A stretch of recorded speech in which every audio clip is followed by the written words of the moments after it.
place that I've never been. It's an animal I've never chased. I think that's where we need to be.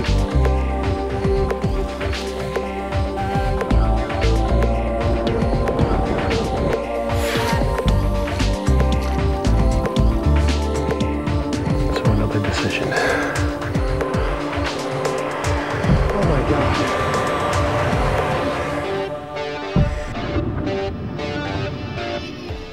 His name is Scott Bowes, and he's 38 years old. He is a hunter. He met his wife through hunting, quit a job because of hunting, and started a new business about hunting. He's hunted whitetail, mule deer, elk, and antelope all over the lower 48. He doesn't like hunting with guides because he wants to succeed or fail by his own account. He's waited patiently, but he's 38 years old and ready for a bigger challenge.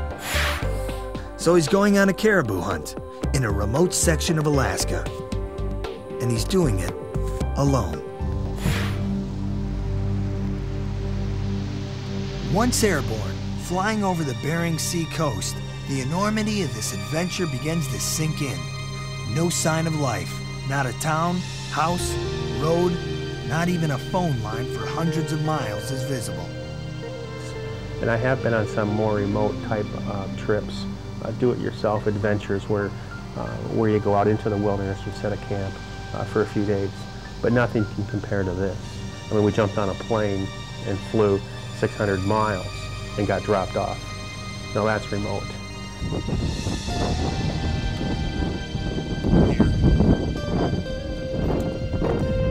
On the ground, another overlooked detail emerges. This is not door-to-door service. The airstrip is a quarter-mile and a river crossing from the trapper's cabin they've adopted. Suddenly, all that extra gear Scott brought becomes a burden. Speechless, aren't you? Speechless. Visions of a warm, cozy log cabin with a stone fireplace give way to a stark reality. This is home for the next 5 days. It's Tuesday. Bit cold, wet, raining. The roof leaks like heck. Still, spirits are high because despite the increasing hardships, bagging a big caribou is what it's all about. And Scott's assumption that they are in the heart of caribou country is still valid, as far as he knows. It's day 2. It looks a little better today. Yesterday was miserable. Like, we got a long hike today, about over to those hills over there. It's about probably 5 miles to the center of those, and I think that's where we need to be. By day 2, it's clear that those remnants of the big herd are pretty sparse. After wasting a whole day inland, Scott at least begins to see animals on the high ground near the coast. Well, that's the first caribou we've seen in 2 days. It happens to be a cow, so we can't. But it looks like our plan is right. They're following the ridge tops out here in these hills. I mean, that was a welcome relief right there.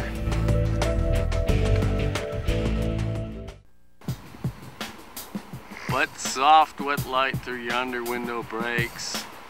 Oh, if someone would rescue us, oh, what would it take? Are we left here to starve and fend for ourselves? We'll wait till Christmas and be rescued by Santa and his elves. Went through the same routine, got some elevation, and started glassing, and immediately saw what we thought was a pretty decent bull caribou, about 1.5 miles out into the tundra. And then I had also spotted a larger herd, maybe 2.5 miles.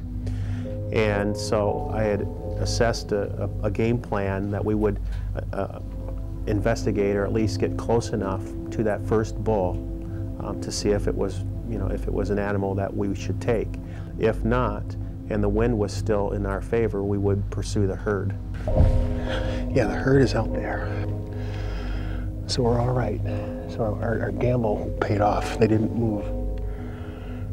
I don't see all of them, but if there's a couple, then the rest I'm sure are right there. What what we need to do is identify this lone caribou here.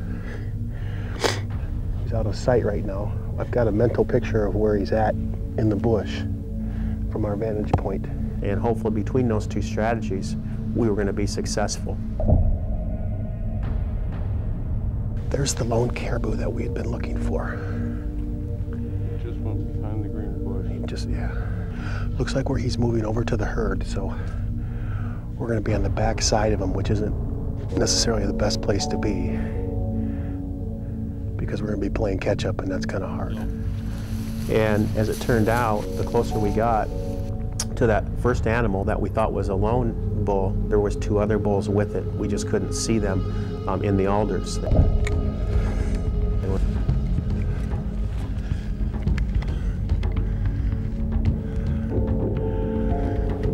And as it turned out, there wasn't a good bull in that group. And it was really sheer elation. I was ecstatic.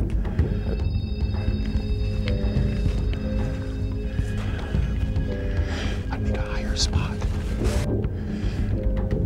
We were so close at that point that it was just simply up to me and my shooting ability to be able to execute our goal, our game plan of taking the caribou.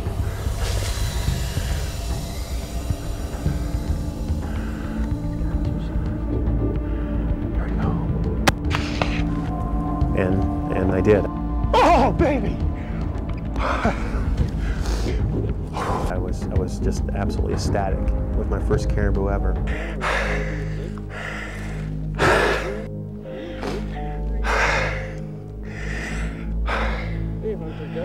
Oh my God.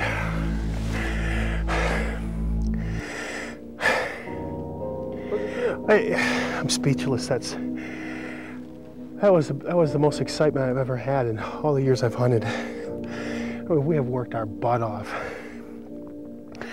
to the point that, I mean, I don't know if we would have, we would have continued, and I mean, I lost all hope, and oh my gosh, the perseverance is what pays off. And I'd actually almost accepted the fact that we were only going to go back with those antlers we'd found, and not the real thing. And wow, I don't know what to say, but we did it. We did it, David. That's our first caribou. I can say without a doubt that was the single hardest day of hunting I've ever experienced.